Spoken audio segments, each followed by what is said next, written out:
tous. Au nom des partenaires que sont l'État, le Conseil régional Bretagne, l'Établissement public foncier de Bretagne et la Banque des territoires, je vous souhaite la bienvenue dans ce webinaire du cycle d'animation Les Territoires Innovent.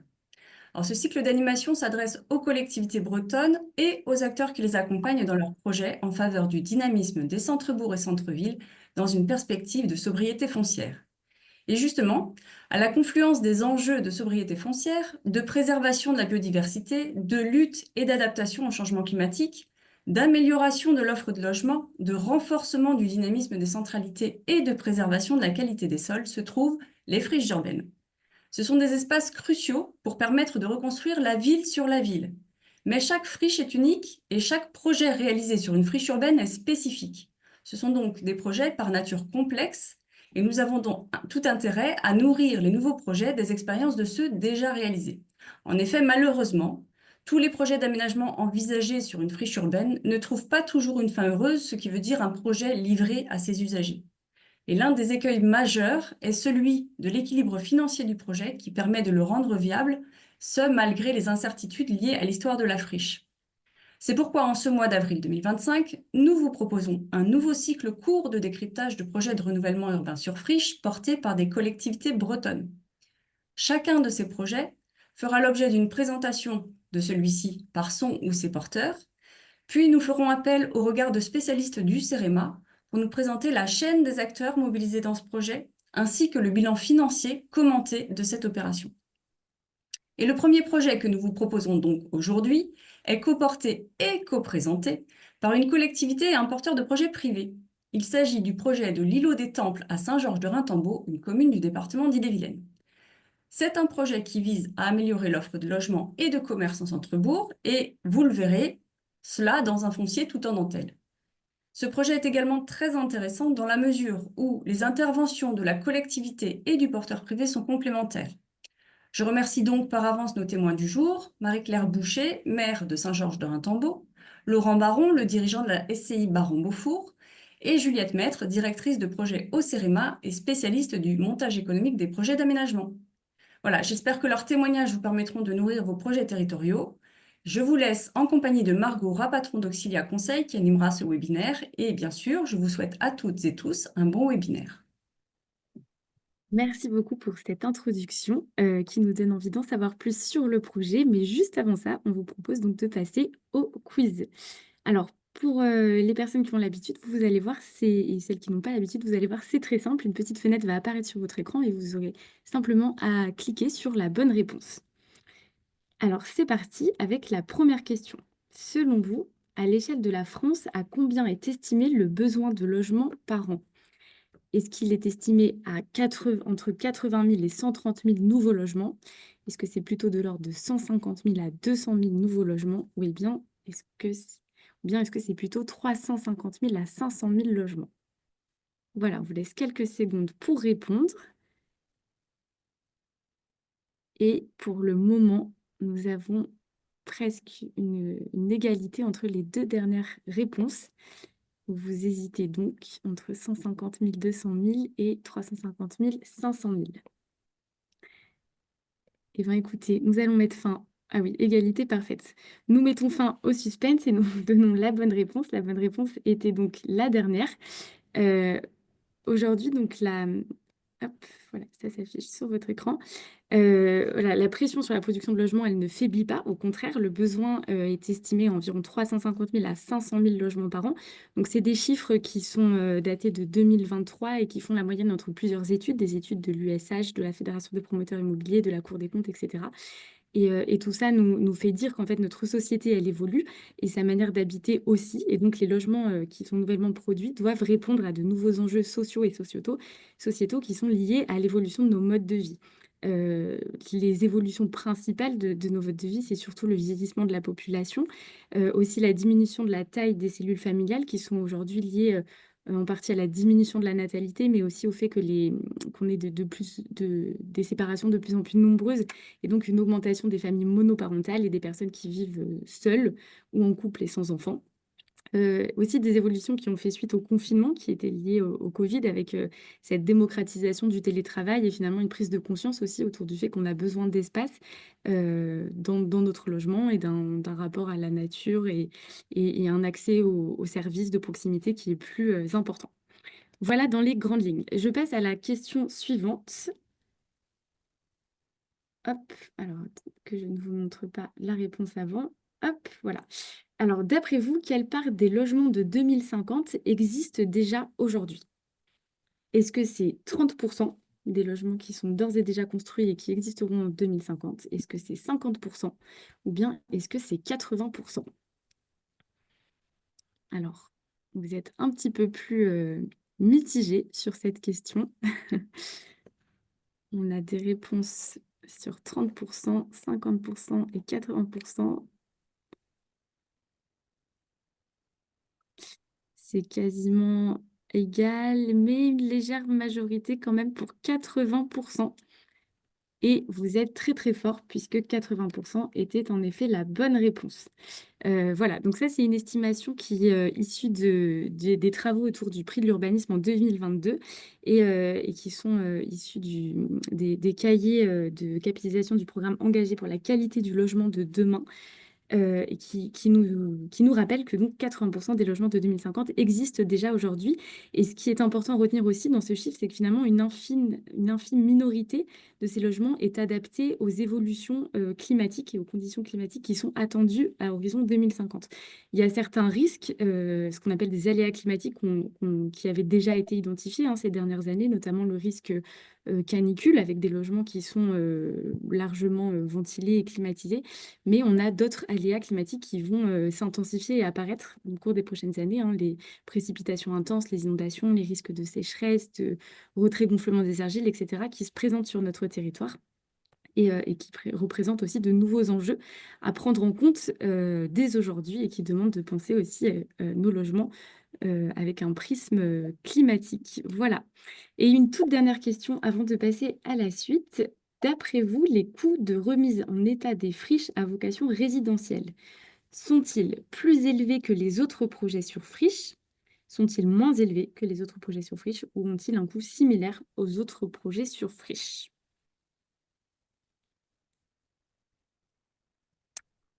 Alors, vous êtes hésitant entre la première et la dernière modalité de réponse. Ils sont pour vous soit plus élevés, soit un coût similaire. Allez, on vous laisse encore quelques secondes pour répondre. Et la majorité a choisi des coûts plus élevés que les autres projets sur friche. Vous êtes décidément complètement excellent, puisque c'est là aussi la bonne réponse. Les coûts sont donc plus élevés que les autres projets sur friche. Donc, le chiffre, même plus précisément, c'est que ces projets d'aménagement à vocation purement résidentielle ont des coûts de remise en état 2,5 fois supérieurs de ceux à vocation non résidentielle. Donc, c'est des données qui sont issues de l'analyse qui a été faite par le CEREMA sur les projets lauréats du Fonds Friche 2021-2022. Voilà, ce qui est important dans cette hausse des coûts, c'est surtout les exigences liées à la dépollution qui sont plus fortes sur les projets à vocation résidentielle. Et dans cette même analyse du CEREMA, on constate aussi que le coût des opérations immobilières est plus élevé en cas de construction complètement neuve sur une friche plutôt qu'en cas de réhabilitation, rénovation sur friche. Voilà, donc ce quiz avait vocation à vous donner des petits ordres de grandeur et à vous plonger doucement dans la thématique de cette matinée. Merci à tous d'avoir joué le jeu et participé. Et donc, sans plus attendre, je vais donner la parole donc à Madame Marie-Claire Boucher pour nous présenter ce fameux projet de rénovation de l'îlot des Temples en cœur de Bourg. Madame Boucher, est-ce que vous êtes prête? Oui, c'est bon. Super. Merci. Eh bien, la parole est à vous. Je vous laisse le micro. Merci. Bonjour à tous. Donc moi, je suis Marie-Claire Boucher. Je suis maire de la commune de Saint-Georges de Raimtombault et vice-présidente de transition écologique à Fougères Agglomération. Et avant toute chose, je remercie Maud Le Hervet, qui est notre chargée de mission revitalisation, qui a préparé pour nous ce diaporama. Vous allez voir, il est attaché de faire en sorte qu'il soit compréhensible, parce que c'est vrai que c'est des projets qui sont toujours un peu de longue haleine et il faut retrouver le fil et c'est pas si simple que ça, le fameux récit. Pour nous, on a une commune qui est située donc au nord du département, hein. On est à quelques encablures du Mont-Saint-Michel, tout près de Saint-James, au nord de Fougères. C'est une commune qui a été assez importante au 19e siècle, hein. La commune de Saint-Georges-de-Ratambeau a compté 3500 habitants en 1851, ça a été son plus fort taux. Mais voilà, on n'a jamais reconnu des chiffres, un nombre d'habitants comme cela. Aujourd'hui, on est 1548 habitants, après avoir connu vraiment le creux de la vague en 2020. On était compté à 1487 habitants, on avait passé sous les 1500 habitants. Depuis quelque temps déjà, la commune était en dépopulation, liée à l'exode rural, bien sûr. Et on arrivait là sur le mandat 2014-2020 avec vraiment des fermetures de commerces qui se succédaient et donc coiffeurs, des soucis avec le distributeur automatique de billets. Le Crédit Agricole voulait le faire partir, bon, bref, différentes choses. La boulangerie et jusqu'au dernier bar tabac qui est arrivé sans voilà, ne pas avoir de successeur, alors qu'à une époque, il y a eu jusqu'à 18 bars à Saint-Georges-de-Ratambeau. Donc la fin d'une histoire qui se profilait. En parallèle, donc en 2014, la commune de Louvigné-du-Désert a eu la chance d'être lauréate de la Miss Centre-Bourg et nous a entraînés dans cette dynamique de la question de la revitalisation du bourg. Donc, c'est comme ça qu'on est rentré là-dedans, avec effectivement, donc nous, donc un regard sur notre centralité qui avait, voilà, qui est devenue aussi prioritaire au titre de l'OPA, donc sur la période 2017-2022. Et un travail qu'on a initié d'abord un peu entre nous sur cette question de revitalisation. Et puis, on a pu être lauréat de l'appel à projet dynamisme des bourgs ruraux du département et de l'État. Donc, voilà, grâce à l'intervention de Nadège Mazoué, architecte urbaniste privé, et puis à l'accompagnement de nos différents partenaires, État, région, département et Fougères Agglomération, donc les différentes charges de mission avec qui on a travaillé. Ce travail-là nous a amené à définir nos priorités. Donc, on voulait revaloriser l'habitat vacant. Et puis, on avait aussi travaillé voilà, avec les habitants. Et il était clair qu'on avait besoin d'un lieu où on pouvait se retrouver. Et donc, typiquement d'un commerce, le bar ayant bien cette image-là, et de convivialité. On a donc petit à petit zoomé vers l'île Autan, donc cet îlot stratégique. Vous voyez la commune de Saint-Georges-de-Ratambeau, un gros bourg. La moitié des habitants sont dans le bourg, l'autre moitié en campagne, mais qui se dépeuplait. Donc on est arrivé donc beaucoup de biens dégradés et notamment voilà, au centre de la commune, on avait un bien qui était lui voilà, qui avait besoin d'être regardé de plus. On a eu l'accompagnement de Solia avec l'architecte Xepakob Monkoun qui a fait plusieurs vues sur ce que pouvait devenir un certain nombre de biens qui nous apparaissaient avoir du potentiel, mais on ne savait pas trop comment, donc ça a été aussi assez utile. Parallèlement avec Fougères Agglomération, il y a une petite campagne qui a été menée sur le nord du territoire, parce que c'est Fougères Agglomération du coup au moment, qu'on a appelé Plus de vie, plus de commerce, plus de vie, plus d'habitants, plus de vie, plus d'animation, plus de vie, enfin voilà. Et qui nous a amené aussi à cibler un peu quelques biens. Et l'un des biens qui appartient à la SCI Baron était dans ce programme qui a pu bénéficier d'un petit visuel qui amenait ça, comme le commerce où on a fait le petit mic, enfin le bar. Et puis en 2019, on peut conventionner avec le PF sur ce projet-là. Donc viendront ensuite l'attribution des fonds friches pour cet îlot et puis plusieurs études de faisabilité qui vont être menées avec différents prestataires. Donc c'est ce qu'on vous expliquer aujourd'hui. La vue que vous avez à l'écran, c'est le travail qu'on avait mené avec Nadège Mazoué pour se dire comment on peut redensifier ce cœur de bourg et surtout l'amener à être en lien avec les espaces périphériques parce qu'on a une commune qui est pas si grande que ça, mais finalement avec plusieurs lieu de vie. Donc, il nous fallait aussi arriver à relier tout ça. Et cet îlot des Temples a été vraiment ce point central de toutes nos liaisons avec les alentours. On va passer donc on va zoomer un petit peu plus précisément sur cet îlot des Temples. Donc, on a réalisé ce qu'on appelle un référentiel foncier. Donc, un travail fin à la parcelle pour savoir quelles étaient les propriétés sur cet îlot-là et comment ça se situait. Donc, c'est un tout petit îlot, hein, vous voyez, 3500 mètres carrés. Pour autant, sur ce tout petit îlot, on a pu dénombrer 36 parcelles différentes. Et on avait aussi cette spécificité, donc tout ce qui est assuré, c'est tout ce qui est bâti, et tout ce qui est en plein, c'est tout ce qui est du terrain. Et donc, vous voyez que si on prend par exemple la petite maison en rouge, là, enfin le assuré rouge qui est à l'angle de la rue Julien-Maunoir, donc voilà, en face voilà, à l'opposé de chez la famille Baron. Donc, ce petit îlot-là, il avait un garage qui était dans le prolongement de la rue de la Fief, là, donc un petit peu après le Plymouth, donc un autre assuré rouge.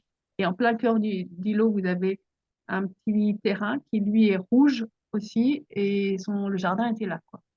Donc, vous voyez bien que pour aller d'un lieu à l'autre, c'était pas si simple que ça, et ça marche comme ça avec tout le reste, ce que vous avez en fond de rue, là, sur la rue Maréchal Leclerc. Vous avez d'un côté les bâtis et en cœur d'îlot, les jardins, donc beaucoup de droits de passage, beaucoup de systèmes, voilà, qui étaient un petit peu complexes. Donc, ça a été pour nous une vraie révélation, là, d'arriver à comprendre comment tout ça fonctionnait ensemble. Et puis, il y avait donc sur cet îlot-là plusieurs biens qui étaient dégradés. Et donc, l'opportunité de regarder ça de plus près, notamment grâce à la convention foncière avec l'EPF.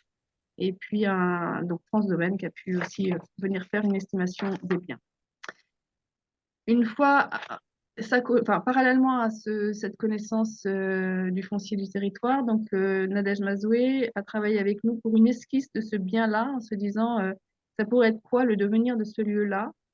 Et elle y a vu ce que nous, on n'avait encore jamais vu jusqu'alors, c'est-à-dire une possibilité de le traverser, de faire une petite liaison verte là par là, en devenant acquéreur d'un certain nombre de fonciers qui étaient à l'abandon, puisque en fait, on avait à la fois d'un côté des maisons qui étaient inhabitées et un jardin qui lui aussi était inhabité, donc du coup qui avait été gagné par la friche et qui n'était plus personne n'y pénétrait, quoi. C'était vraiment devenu ou très peu en tout cas, enfin quelques-uns encore, mais c'était devenu un lieu voilà, auquel on avait tourné le dos, quoi. Ce travail-là, donc, il a permis vraiment de se dire, ah, il y a sans doute quelque chose à faire. Et c'est avec cet outil-là, ce travail-là, que l'adjoint à l'urbanisme, le premier adjoint, M. Bamartel, et puis Maud, sont allés à la rencontre des propriétaires pour leur présenter le projet. En se disant, bah, aujourd'hui, c'est ça, demain, ça pourrait être ça, qu'est-ce que vous en pensez? Et est-ce que dans ce travail-là, vous seriez intéressé pour pouvoir vendre votre bien à la commune pour qu'on puisse voilà, envisager ce projet? Et on n'a pas rencontré Donc, soit les gens étaient d'accord, soit pas d'accord, mais il n'y a pas eu vraiment d'opposition. Plutôt l'envie de contribuer à quelque chose et voilà, de permettre à la commune d'aller au bout de cette histoire. Alors, du coup, l'idée de la commune, donc vous voyez, depuis, grâce à ces achats, donc la commune est devenue propriétaire des 19 parcelles en jaune, hein, voilà, on est devenu un gros propriétaire sur ce petit îlot de 3500 mètres carrés.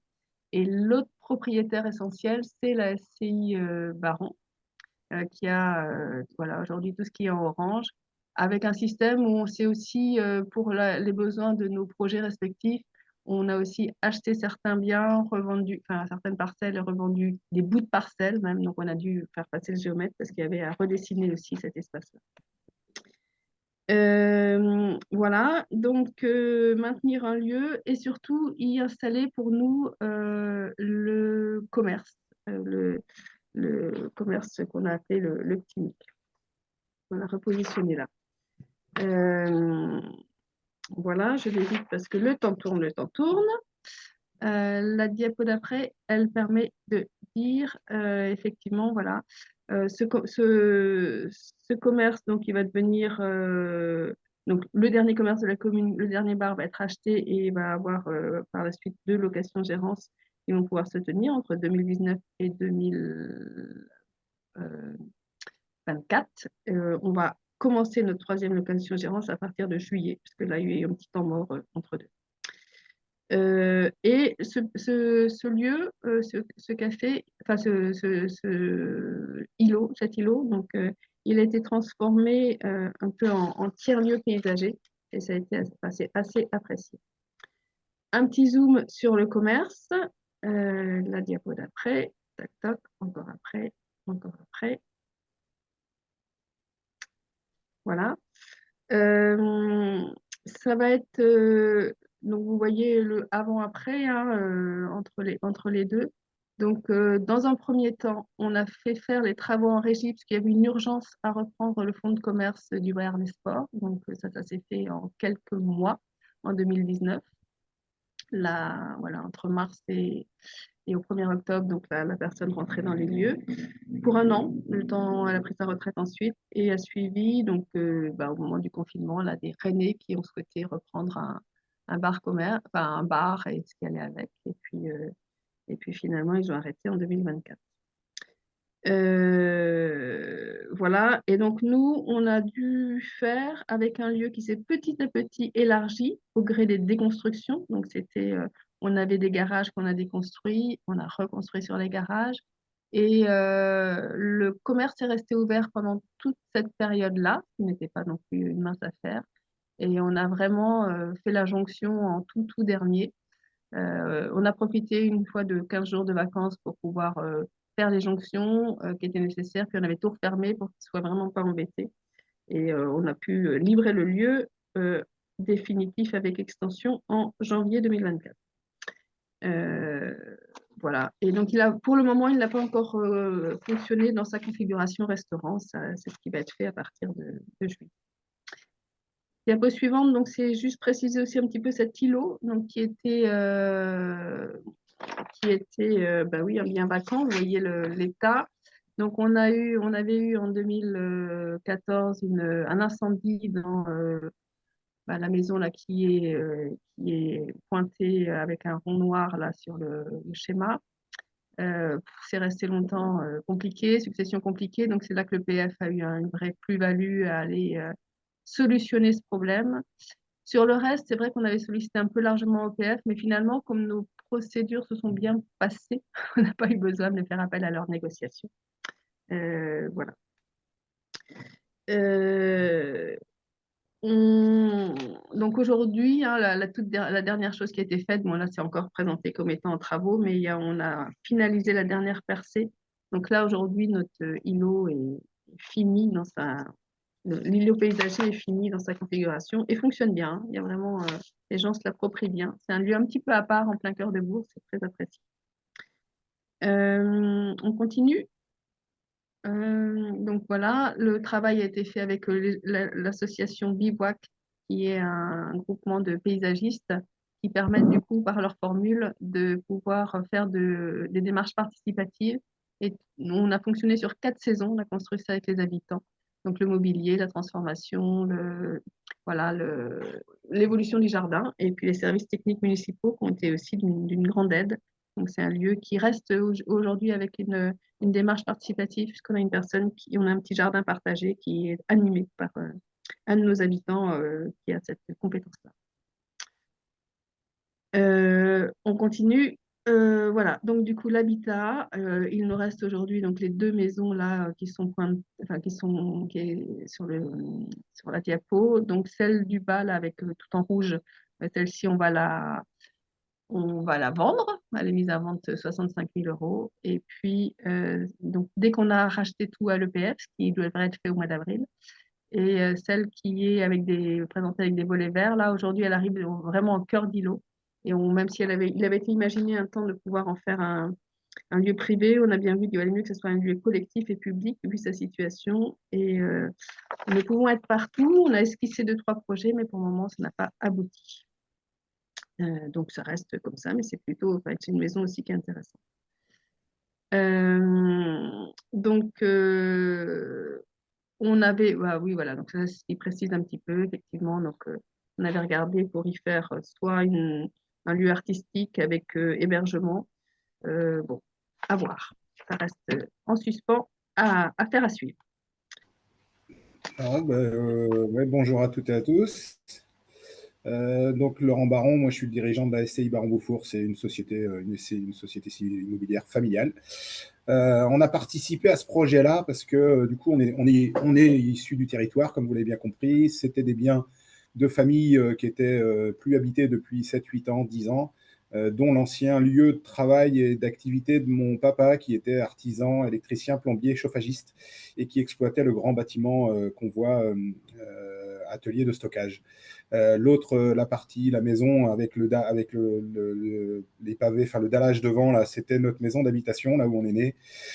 Et donc, toute cette partie de la commune là, qui nous appartenait était en désuétude et on a décidé de la réhabiliter, où on a cherché à monter un projet pour voir quelle était la faisabilité de refaire des logements dans tous ces biens-là. C'est là que les planètes se sont un peu alignées parce que du coup, on s'est retrouvé à travailler ce projet-là dans le même temps que la commune travaillait sur l'îlot des Temples et la réhabilitation de tout ce secteur. Et c'est là, comme l'a dit Marie-Claire, que les forces vives ont été mises au travail, notamment avec Maude, qui a fortement participé à ce projet-là et qui nous a, nous, au moins donné la possibilité de regarder toutes les aides qui étaient possibles d'obtenir sur ce projet et de faire les choix par rapport à ces différentes aides. Alors, on a un peu étudié plein de choses, l'ANA, etc. Et puis s'est orienté vers les capacités d'aller chercher du fonds friche sur ce dossier-là. Ce qui était important, c'était que la commune et tous les acteurs de la commune il n'y a vraiment pas eu de bâton, comme c'est comme ça que ça s'appelle, de bâton dans les roues de mie, aussi bien au niveau des échanges de parcelles que sur les pièces administratives du dossier. Il fallait que les choses se fassent en même temps et il fallait bien que donc les autorisations arrivent dans les bons délais et en même temps qu'on aille chercher la validation de certaines aides pour que le dossier de son côté économique soit supportable. Donc alors je pense pas qu'il y ait tous les plans, mais dans la maison d'habitation, on a réalisé 2 appartements, voilà, c'est celle-ci. Et dans l'ancien bâtiment de stockage, on a réalisé 5 appartements. Il est resté une partie qui n'est pas forcément dans la philosophie de la mairie sur l'aménagement du territoire, mais au niveau des parkings, puisque c'était forcément des lieux imperméabilisés avec des enrobés. Mais lorsqu'on fait, et je pense que c'est important, des logements comme ça, on a besoin d'avoir des places de parking pour que ces logements deviennent fonctionnels. Et donc, on est bien tombé d'accord sur ce besoin-là. Et donc, on y a répondu en aménageant et en faisant la répartition foncière qui pouvait nous permettre de faire un parking par logement pour cette partie-là.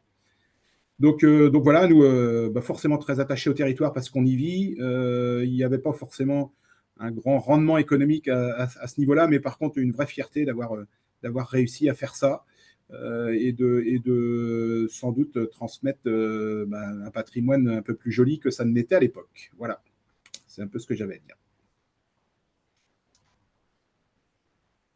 Et les photos se sont affichées peut-être un peu tard à l'écran, mais vous avez donc bien les images des 5 logements. Merci beaucoup, Monsieur Baron, Madame Boucher, pour ces 2 témoignages. Je vous propose qu'on poursuive tout de suite avec le décryptage financier du projet par Madame le maître.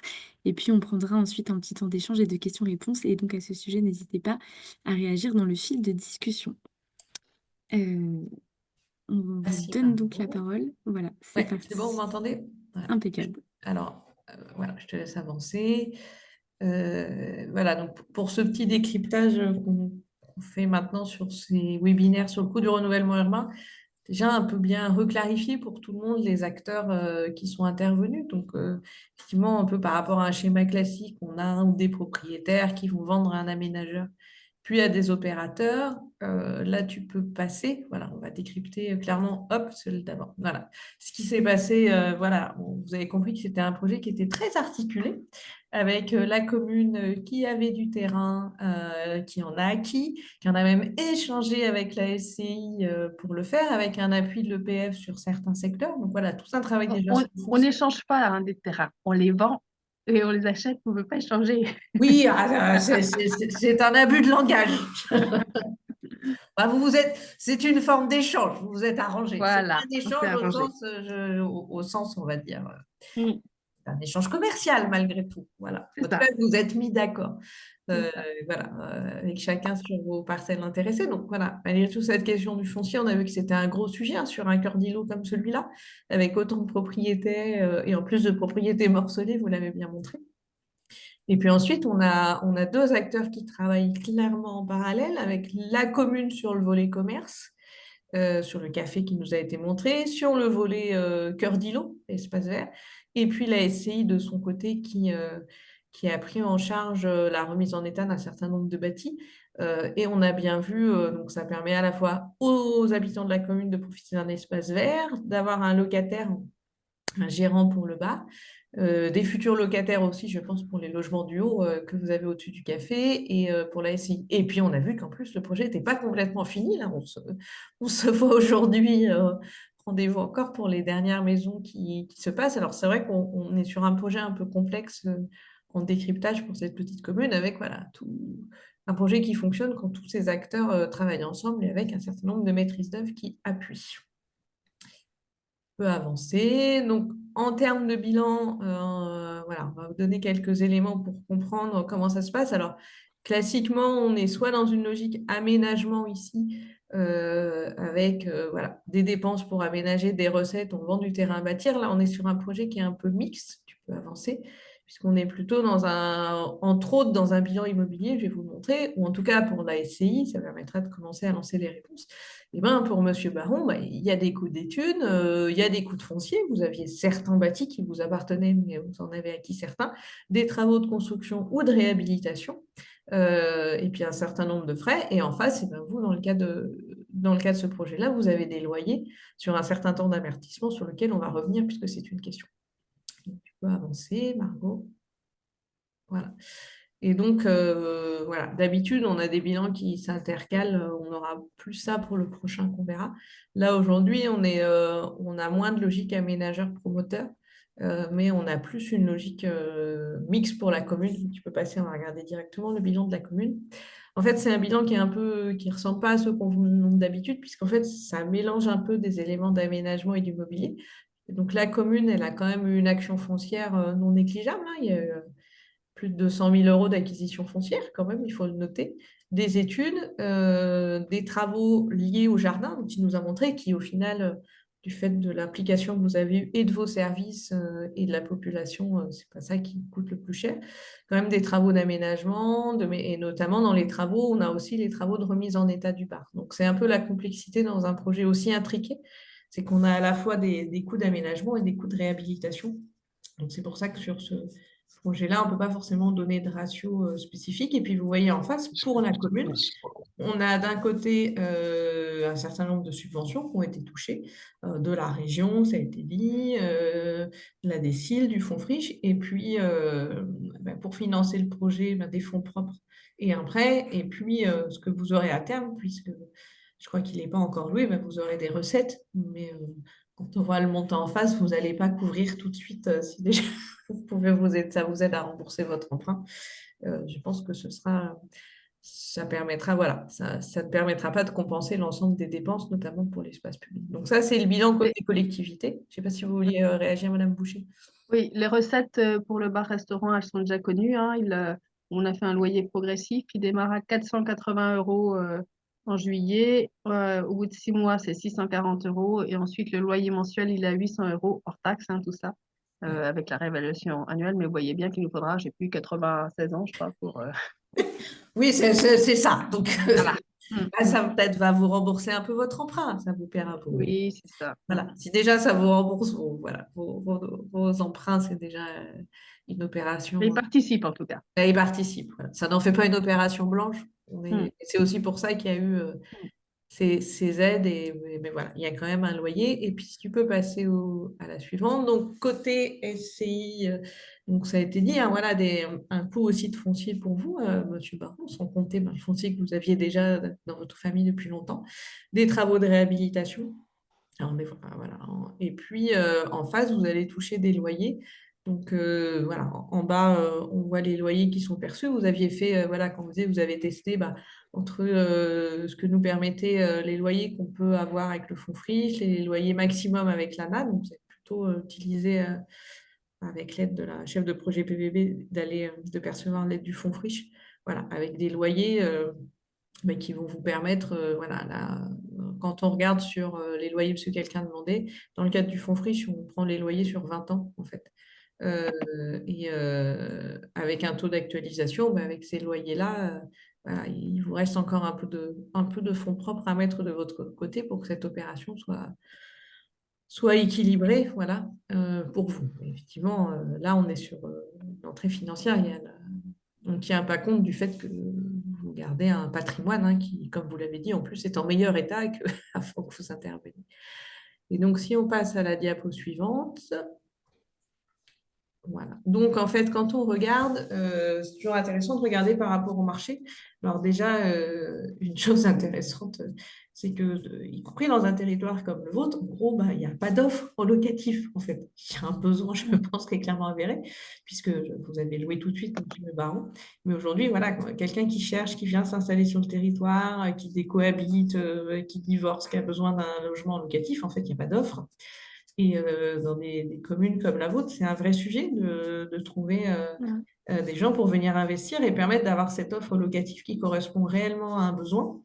Et si on regarde les revenus des ménages sur votre territoire, qu'on regarde leur capacité d'acheter, mais aussi leur capacité de louer, effectivement, les loyers qui sont proposés par M. Baron, ils permettent de loger le troisième décile avec les T2, le cinquième décile avec les T3, le septième décile avec les T4. Donc, en fait, c'est pour ça que vous les louez bien aussi, c'est que ça correspond réellement à ce que la population est en capacité de louer. C'est sur cette base que vous étiez parti. Donc, ça répond réellement à un besoin pour des personnes qui n'arriveraient pas forcément à acheter ou qui n'en ont pas besoin parce que ils n'en sont pas encore là. Voilà. Donc, aujourd'hui, il y a quelques maisons à vendre sur votre territoire, hein, Madame Boucher, mais qui sont pas forcément très chères, qui sont pas forcément en très bon état, donc avec beaucoup de travaux. Et tout le monde n'a pas les capacités financières, voilà, de mettre cet argent sur les travaux. Donc cette offre en locatif dans des communes euh, comme Saint-Georges, elle répond réellement à un besoin. Et je pense que c'était aussi tout l'intérêt de cette opération et l'exemple qu'il montrait, voilà, grâce à des partenaires là privés, de répondre à un besoin en locatif. Voilà. Je ne sais pas si vous avez des logements sociaux sur la commune, Madame le maire. Si, il y a une cinquantaine de logements sociaux avec Fougères Habitat, Stacil, le CCS, la commune, enfin, Fougères Agglomération, etc. Mais effectivement, on était en manque. Et ce qui est intéressant aussi des logements qui ont été créés par la SCI Baron Beaufour, c'est que ça a ramené des jeunes en cœur de bourg. Parce qu'en Non, fait, mais c'est vrai vous avez c'est ça. aussi fait une offre qualitative accessible. Enfin voilà. Et là, en fait, on a un petit îlot de jeunesse là. Non, mais ouais, alors, juste pour rassurer sur certaines choses, nous, quand on a fait notre plan économique sur ce dossier-là, on avait forcément mis un taux de vacances en pensant, ou en se disant, bon, c'est Saint-Georges, ça va être compliqué. On s'était mis 75% de location, et en fait, et tous avant la fin des travaux. Le huitième, qui est en cours de finalisation, va être déjà également certain d'être loué. Il y a eu quelques variations au niveau des locataires, mais globalement, les loyers, enfin, la location a été reprise avant la fin des préavis. Donc, franchement, ouais, il y a vraiment un besoin, même sur nos territoires, et du coup, ça nous a conforté un peu en se disant l'équilibre financier n'est pas si négatif que ça.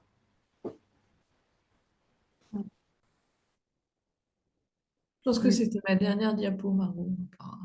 Oui, Complètement. C'était la dernière diapo. Merci pour ces décryptages financiers. Monsieur Devernay, on espère que ces éléments ont répondu en partie à vos deux questions. Sinon, n'hésitez pas à peut-être prendre la parole pour préciser. Et peut-être, Monsieur Baron, en complément, est-ce que vous pourriez nous J'ai plus dire, Camille, ça me fait régulièrement. ah, je l'ai de temps en temps, de quelle manière est-ce qu'il a été facilité ou non de recruter ces locataires? Comment s'est déroulé un petit peu Alors, ce oui, processus? pour répondre à Monsieur De Vernet, il y a pas qu'une philosophie financière sur ce projet-là, comme vous pouvez l'imaginer. C'est aussi alors une philosophie patrimoniale où on tient à ces biens-là et on a absolument voulu les rénover, ne serait-ce que par rapport à tout ce qu'avaient fait nos parents sur cette île-là. L'idée, c'est que à côté de ça, on est des chefs d'entreprise. On a une activité dans la grande distribution et que on a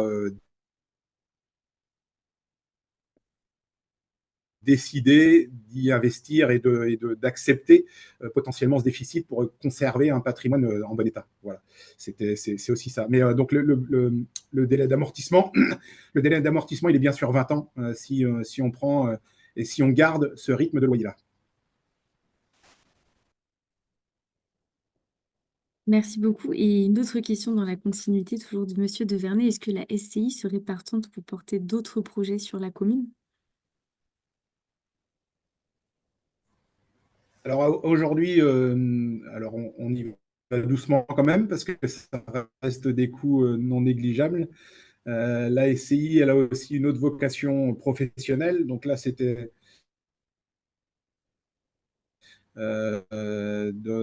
plutôt pour l'instant, il en est pas, ça n'a pas été abordé.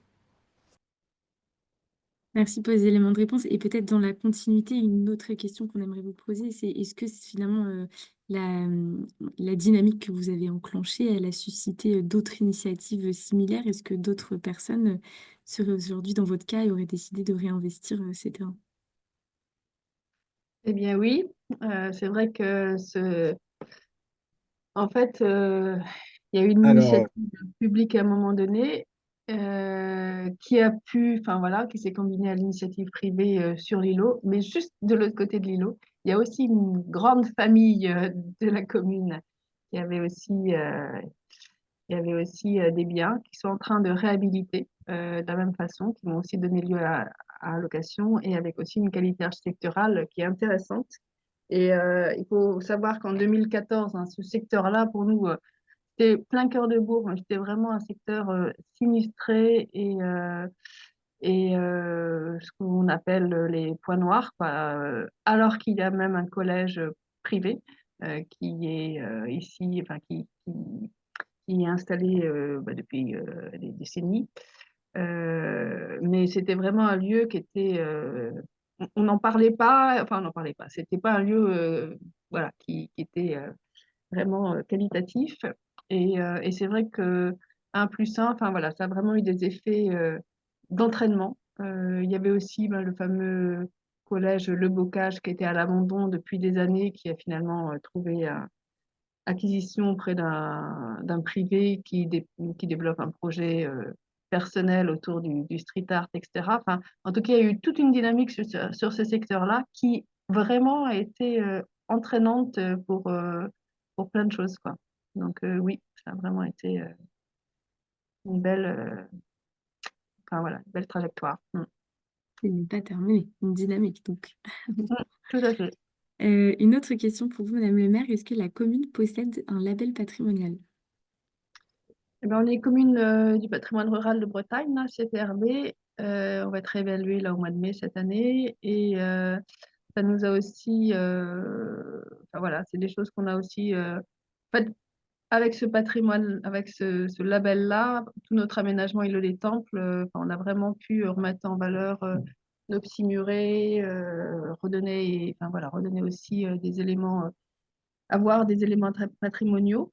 Donc oui, on a ce label-là. Toutes les dynamiques de participation entraient aussi dans ce cadre-là, avec les habitants, de construction. On a fait beaucoup de réemploi aussi, hein. On a tout autour d'une des deux terrasses du Petit Mic. Là, on a une terrasse qui donne sur le jardin. C'est du réemploi de granit local. On a construit des bancs et tout un tas de choses à partir de bois. On a récolté sur notre commune à partir de pins Douglas qu'on a récolté. Enfin voilà, il y a eu tout un travail autour de ces questions-là pour voilà, redonner du sens à ce patrimoine qui était devenu à un moment donné un peu lourd et un peu.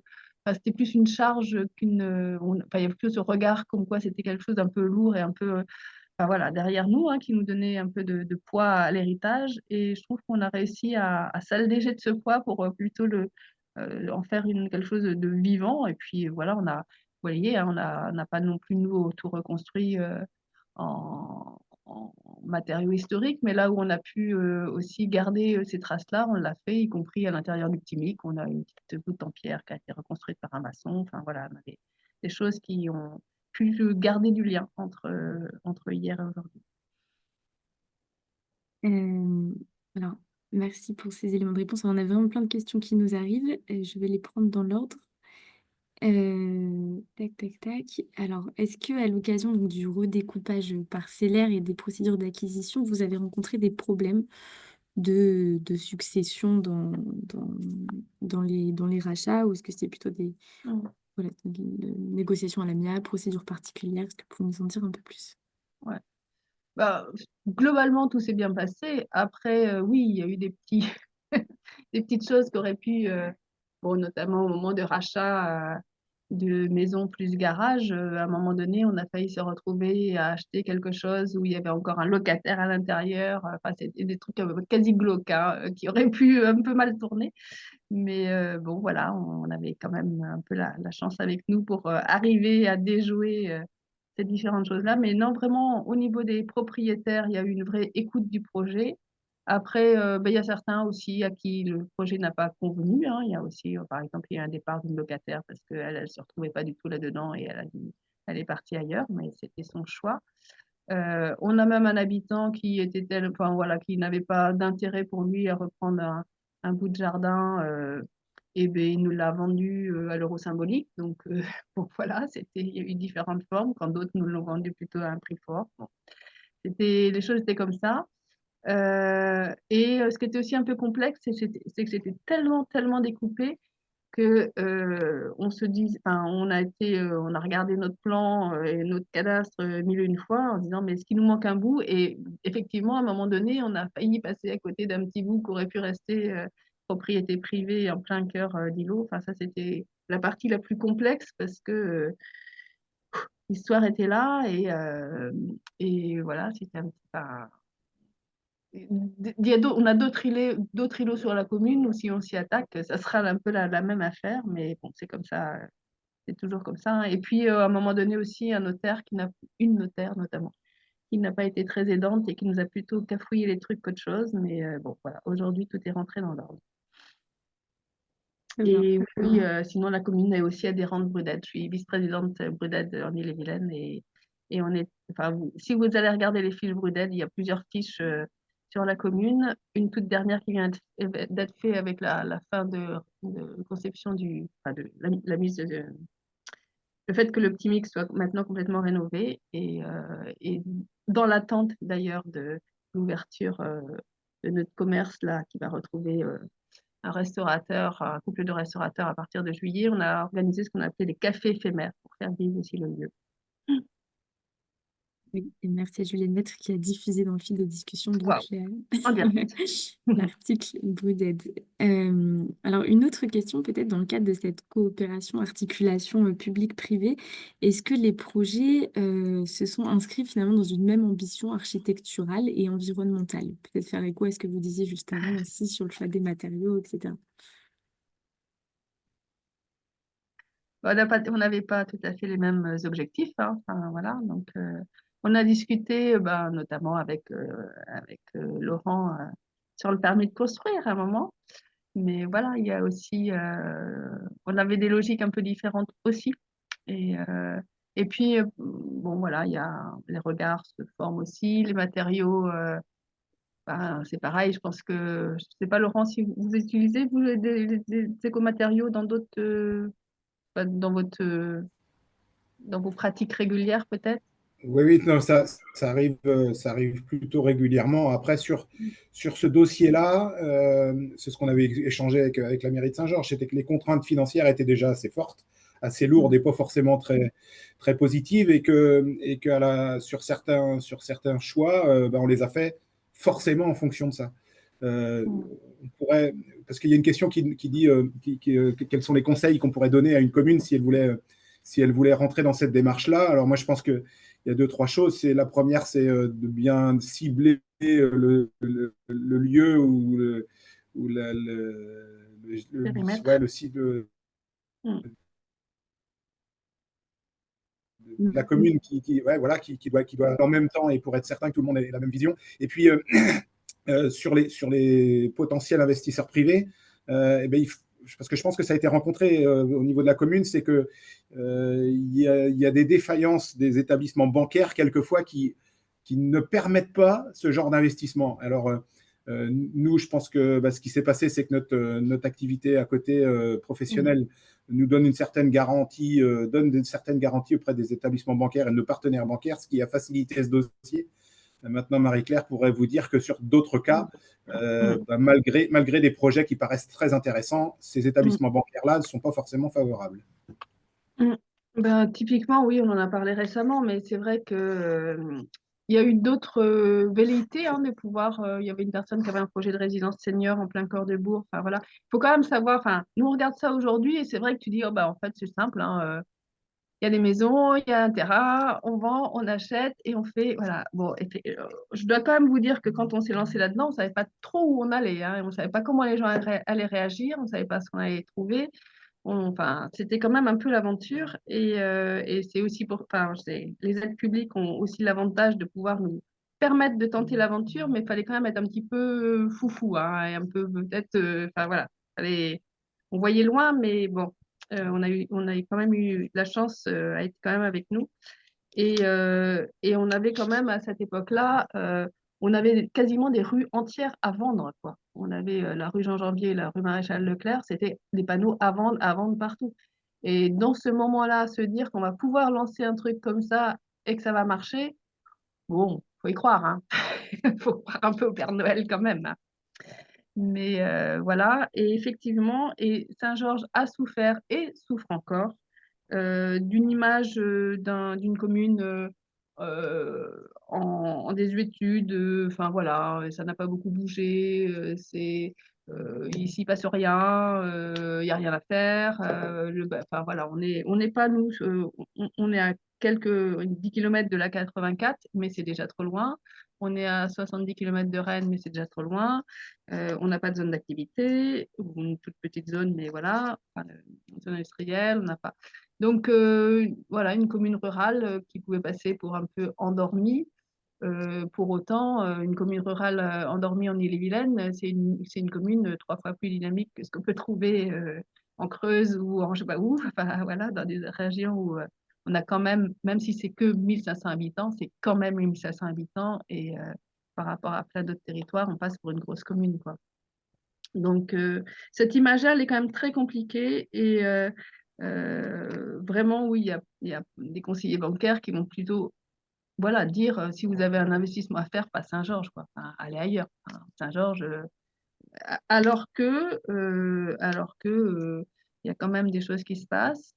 Enfin, il y a eu vraiment donc le bourg, comme je disais, c'est réhabité. Et là, on est aussi sur un gros dossier, alors là aussi un peu énorme avec une congrégation où les choses vont être loin d'être simples, mais il y a vraiment à reconsidérer.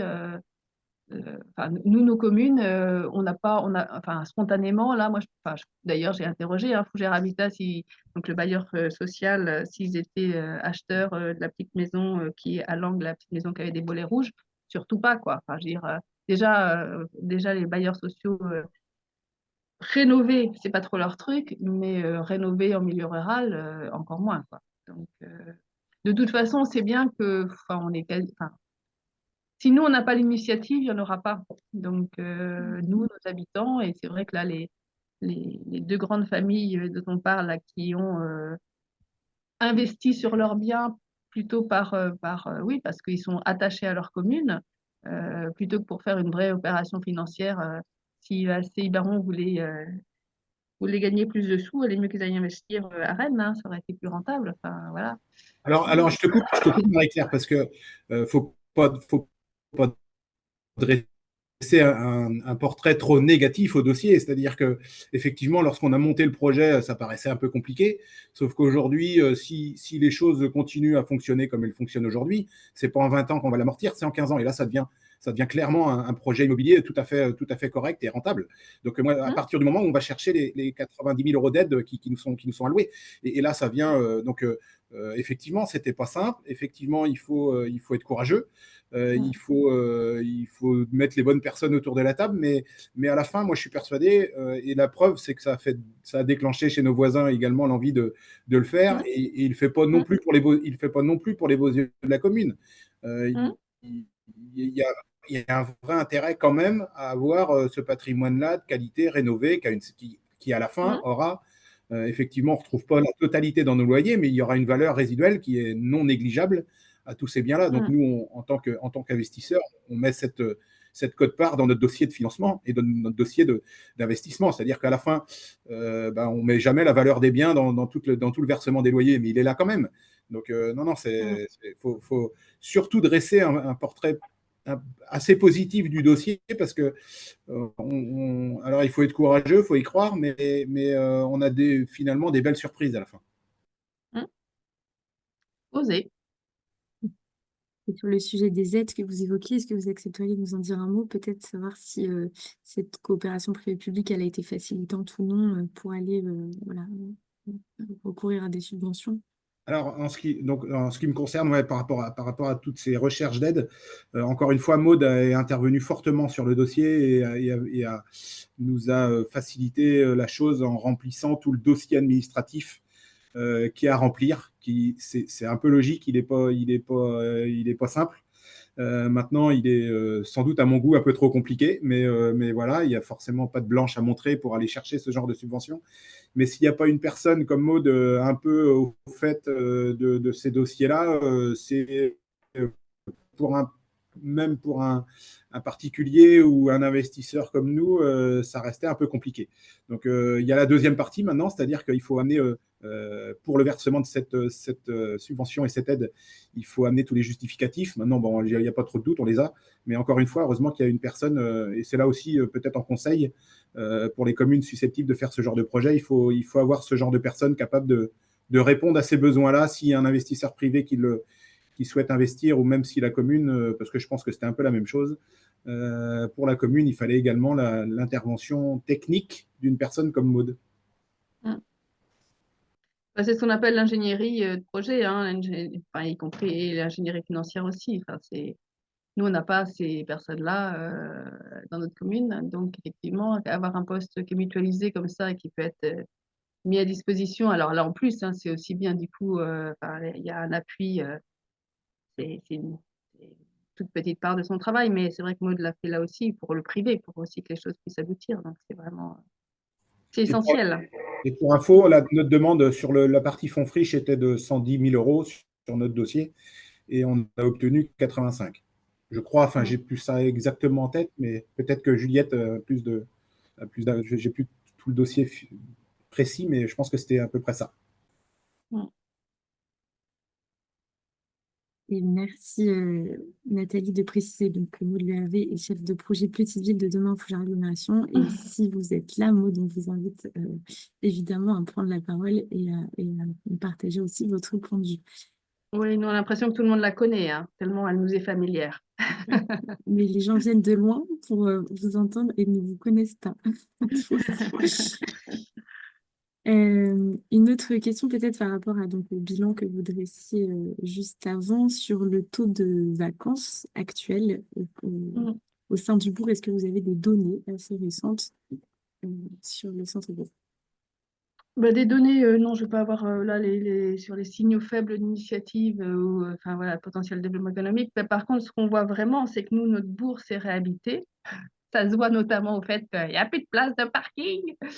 Tout le monde, enfin voilà, il y a du monde. Et puis encore plus de monde, puisque maintenant, aujourd'hui, il y a souvent 2 voitures par ménage, donc il faut de la place. Enfin voilà, il y a des signaux aussi vis-à-vis par rapport à les déclarations d'urbanisme, hein, le service d'urbanisme tourne bien. Beaucoup de permis de construire, beaucoup de déclarations préalables, etc. Donc ça, voilà, il y a de la construction. On attend vraiment aussi la réouverture du petit MIC pour sentir voilà, les gens qui viennent aussi, qui vont plus rester dans le bourg. Enfin voilà, cette vie qui va aussi reprendre. Il y a des entreprises qui se sont créées. On fait l'accueil de nouveaux habitants. On a du monde. Enfin voilà, on a 30-40 familles qui arrivent, enfin foyers qui arrivent, voilà, tous les ans pour le moment. Alors ça tourne aussi, hein, mais c'est quand même des signaux, pas des signaux faibles, en tout cas, c'est des éléments positifs là, qui sont, euh, qui sont réels. Et effectivement, donc on est une commune village d'avenir, on est la seule commune village d'avenir là, enfin, de Fougères Agglomération, enfin, sur le secteur nord là, de l'arrondissement, au pôle de Marche de Bretagne. Alors, Village d'avenir, c'est pas tout à fait le même accompagnement que Petite Ville de demain, hein. C'est beaucoup plus léger, malgré tout, comme accompagnement. Et comme nous le rappelle le préfet, ce n'est pas un label. Pour autant, on a un sous-préfet qui s'implique beaucoup. Et donc, Village d'avenir, ça nous a permis quand même voilà, de pouvoir montrer la cohérence des différents projets qu'on mène. Et c'est quelque chose qu'on met toujours en avant dans notre recherche de subventions. C'est vrai que le travail initial qu'on a pu mener avec Nadège Mazoué sur vraiment l'urbanisme de la commune et puis un plan de travail, hein, on avait dégagé 18 thématiques qu'on va avoir quasiment toutes réalisées là avec la fin de ce mandat. Ça nous a permis voilà, d'articuler nos projets les uns avec les autres, ce qui nous manquait un petit peu précédemment. Et après, comme dans toute ville, hein, on a eu une petite épine dans le pied qui s'est rajoutée avec une association, l'association Anne Boivant, qui nous a annoncé qu'elle voulait déménager sa maison d'accueil spécialisée qui est dans la commune sur Fougères. Donc ça a été pareil, enfin, quelque chose d'assez difficile à mener dans la mesure où cet espace-là est sur un espace qui appartient à la congrégation des Sœurs de Riley, ça fait quasiment 3 hectares, là aussi en Corps-de-Bourg, puisque c'est tout autour de l'église, et que ce lieu-là a déjà commencé à tomber dans la vacance. Donc c'est il y a, je sais plus, je crois que c'est 13 bâtiments différents. Nous, on s'est intéressé à quelques-uns là-dedans, enfin les 3 quarts d'ailleurs, pour regarder ça un petit peu quel pourrait être le devenir. Mais pour le moment, la congrégation n'a pas très envie qu'on se mêle de ses affaires. Elle n'a pas très envie qu'on mette les pieds là-dedans, même si on a pu faire une étude avec la SEM Terre-et-Toi. Et on a fait porter notre travail Village d'avenir, notre accompagnement Village d'avenir là-dessus, parce que ça nous permet d'avoir aussi des temps de rencontres qui sont sous l'égide du sous-préfet et des partenaires, régions, départements, Fougères Agglo, etc. Ce qui nous permet d'avoir une instance de dialogue un peu dépassionnée, on va dire. Quand on était en B2B, c'était un petit peu plus compliqué.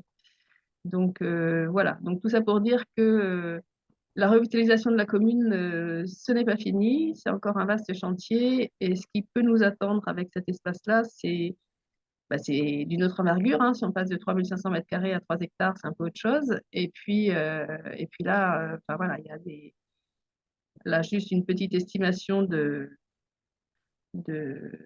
d'arriver à pouvoir se dire qu'on va pouvoir faire des choses avant, enfin, de pouvoir reconstruire ou réaménager. Il faut déjà dépenser.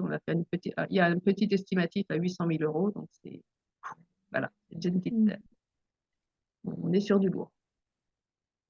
Très bien. Euh, hop. Peut-être, alors, pour conclure ce temps d'échange, j'aimerais vous poser deux questions. Une pour vous, Monsieur Baron, voilà, en guise de conclusion un petit peu, est-ce que vous pourriez nous partager, vous, en tant qu'investisseur privé, les points qui ont été facilitants et à l'inverse, les points un peu plus décourageants s'il y en a eu sur ce projet? Et je pose également la question à Madame Boucher tout de suite, et après je vous laisse répondre. Une question pour vous, Madame Boucher, de conclusion également. Quels conseils donneriez-vous donc à vos homologues d'autres communes qui souhaitent finalement embarquer de la même manière des investisseurs privés dans des projets de renouvellement urbain? Voilà, donc on a déjà dit beaucoup de choses, mais c'est vraiment si vous deviez résumer là en deux points à retenir et à partager à l'issue de ce webinaire, qu'est-ce que vous pourriez nous dire sur ces deux sujets? Alors moi, si je peux commencer, Marie-Claire, comme ça, c'est normal, c'est toi Oui, l'élu, vas-y. tu concluras, hein, tu concluras. Non, non, moi, encore une fois, les bonnes personnes ont été mises autour de la table. Euh, les, même, toutes les personnes avaient envie avaient une vraie volonté et se lancer le défi de remettre au goût du jour et de redonner un autre visage. Tout le monde a été très facilitateur sur ce dossier, avoir eu cette volonté-là et ce courage-là au niveau de notre famille, parce que je ne suis pas tout seul, je suis avec mes frères et sœurs sur cette société-là. Et non, c'est une vraie fierté d'avoir réussi à faire ça. Et le petit mot de la fin, c'est qu'aujourd'hui, une grande partie de la population de Saint-Georges nous remercie d'avoir revitalisé ce quartier-là et retrouve du positif dans cette commune grâce à ce genre d'opération. Oui, Et je pense que ça cause, comme on dit, ça cause chez nous, comme on dit, sur les territoires voisins par rapport à ce genre de choses. Donc non, non, je pense on verra la suite, mais non, c'est franchement quelque chose de très positif. Moi, ce que je me dirais, c'est que voilà, il faut oser. C'est vrai que parfois il y a voilà, à tenter des choses un peu inhabituelles, qui n'ont pas de cadre précis, où il va falloir inventer un peu son modèle. Donc ça, c'est aussi ce qui est intéressant, hein, c'est qu'on va faire du sur-mesure et voilà. Faut s'entourer aussi. C'est vrai que les différents chargés de mission ont été très précieux à tous les domaines. Et c'est vrai qu'on a des bonnes équipes sur nos territoires d'agents de développement, que ce soit au département, à la région, à Fougères Agglo, et qu'il faut, voilà, chacun dans leurs compétences, avec leur réseau. Ça, c'est vraiment important. Je vois aussi qu'il y a Madame Camus qui est en ligne, et je fais aussi un petit salut à cette avocate avec qui nous avons travaillé sur la question optimique, à un moment donné où c'était un petit peu compliqué avec les locataires gérants et où là aussi il a fallu remettre les choses voilà, dans un cadre légal, parce qu'il y avait des choses qui étaient compliquées. Mais la diversité ou la complexité des choses, ben voilà, nécessite qu'on ait aussi autour de nous tout un tas de compétences variées qui puissent s'ajouter. Donc, c'est important. Euh, il faut aussi arriver à garder le cap parce qu'il y a des moments où bah, ça avance plus ou moins vite, des moments où il y a des petits écueils. Donc, c'est vrai qu'on avait quand même, moi, ce qui m'a toujours guidée, en tout cas, c'est vraiment le schéma qu'avait fait Nadège Mazoué au départ sur on allait vers quoi. Et c'est vrai que c'est ce qui nous donnait quand même aussi la clarté de pourquoi on fait tout ça et comment on le fait. Même si effectivement il y a des petites choses qui n'ont pas été faites, enfin, c'était vraiment un schéma de principe, mais ça a été vraiment ce travail de réflexion sur l'avenir de Saint-Georges, le devenir de Saint-Georges et ce cœur de bourg qui avait vraiment à densifier, à articuler, ça a vraiment été important.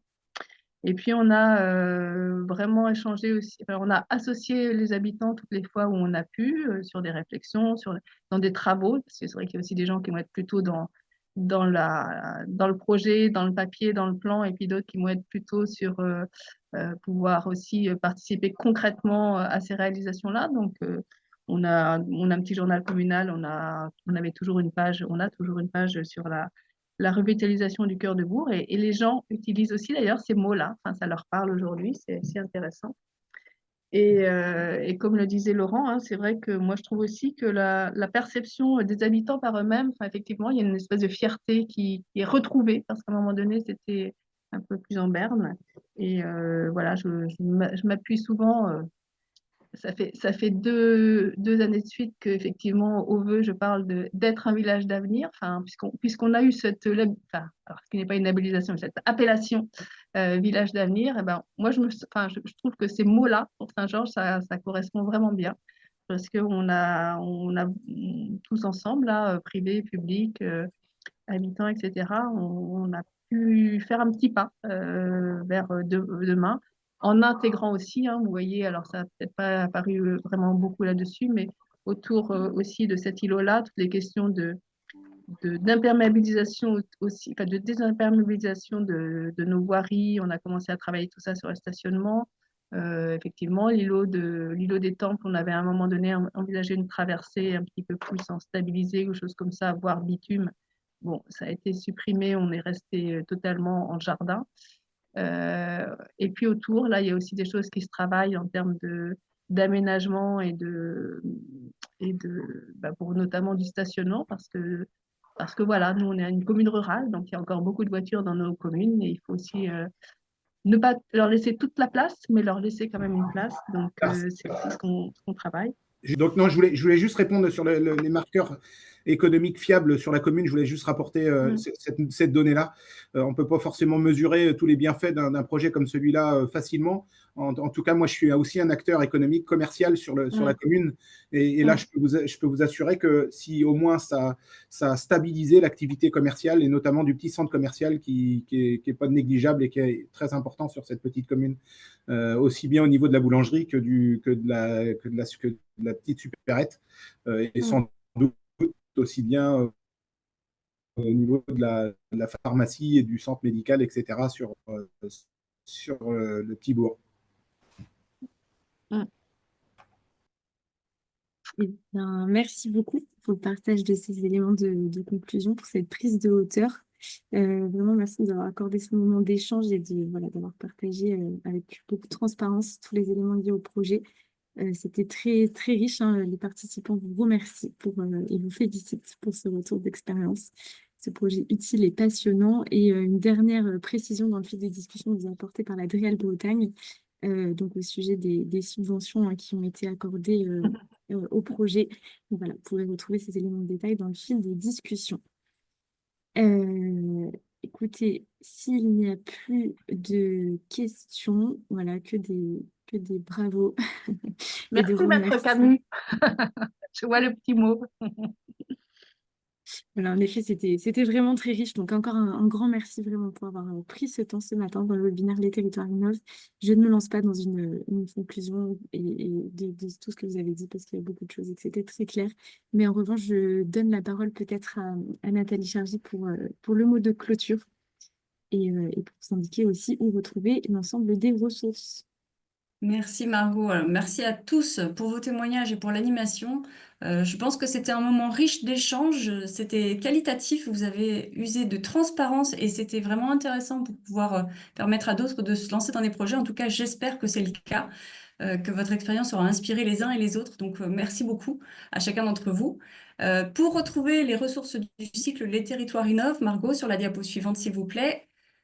Vous avez la possibilité de retrouver tous les replays des Territoires Innovent en Bretagne depuis 2020 sur la chaîne YouTube, qui met à disposition l'ensemble de ces webinaires filmés. Et vous pouvez également retrouver sur la page internet de la DREAL Bretagne, qui est dédiée aux Territoires Innovent, toutes les ressources qui ont été publiées dans le cadre de ce cycle d'animation.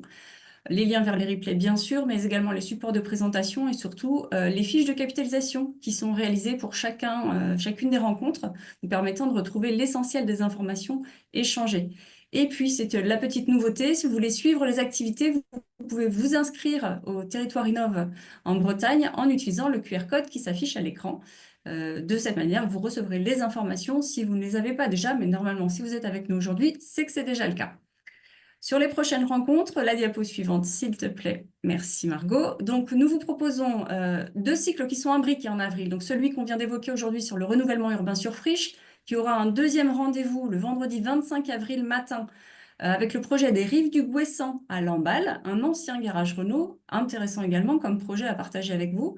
Et puis un deuxième cycle qui s'appelle Construire et rénover bas carbone avec 2 projets, le projet du Totem de l'innovation qui se trouve sur Saint-Brieuc-Armor Agglomération, qui sera partagé le 24 avril matin, et le 29 avril, toujours sur ce même cycle dédié à construire et rénover bas carbone, le bâtiment Le Repère, un pôle entrepreneurial développé sur Brocéliande Communauté.